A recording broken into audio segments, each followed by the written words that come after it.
Hi guys, எடுத்துக்காட்டு 2.50 0.6666 என்ற எண்ணின் விகிதமுறு வடிவம் காண்க அப்படின்னு கேட்டாங்க. சரிங்களா? ஸோ ஃபஸ்ட்டு நான் என்ன பண்ணுறேன்னா, இந்த 0.666 இருக்கு இல்லைங்களா, அதை பெருக்குத்தொடர் வடிவுக்கு மாற்றிக்கிறேன். எப்படி மாற்றலாம்னு பார்த்தீங்கன்னா பாருங்களேன், 0.6666 இதுதான் கேள்வியில் இருக்குது. So 0.6 plus 0.06 plus 0.006 plus 0.0006 and so on போய்கிட்டே இருக்கும். ஓகேங்களா? இப்போ இதுலேருந்து நீங்கள் ஏ வேல்யூ ஆர் வேல்யூலாம் எடுத்து பார்த்தீங்கன்னா கரெக்டாக இருக்கும். A equal to 0.6, R equal to T2/T1 equal to 0.06 divided by 0.6. இப்போது மேலேயும் கீழேயும் பின்னமாக இருக்குது. ஸோ அதனால் என்ன பண்ணிக்கலாம் அப்படின்னு சொல்லி பார்த்தோம்னா, இங்கே புள்ளிக்கு அப்புறம் 2 டிஜிட் இருக்குது. அதனால் இதை நான் மேலேயும் கீழேயும் 100ஆல் பெருக்கிறேன். 100ஆல் பெருக்கினா என்ன வரும்? நமக்கு சுருக்கிறதுக்கு எளிமையாக இருக்கும். அதனால தான் அந்த பெருக்கல், வேறு ஒன்றும் இல்லை. 6/60 அப்படின்னு வந்துடும். கரெக்டுங்களா? இப்போது இது இன்னும் சுருக்கணும் அப்படின்னா என்ன கிடைக்குன்னு பார்த்தீங்கன்னா, 1 6 60 ஈக்குவல் டு 1/10 ஈக்குவல் டு 0.1. கரெக்டுங்களா?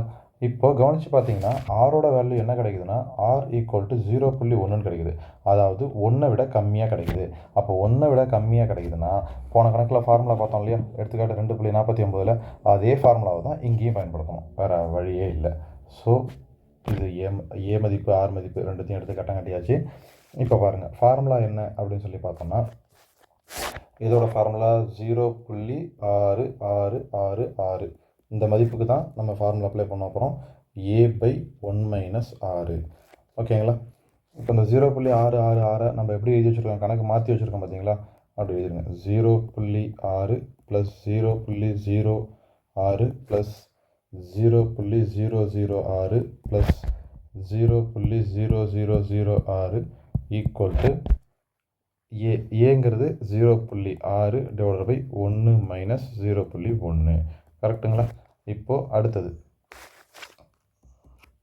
Equal to 0.6 divided by 0.9.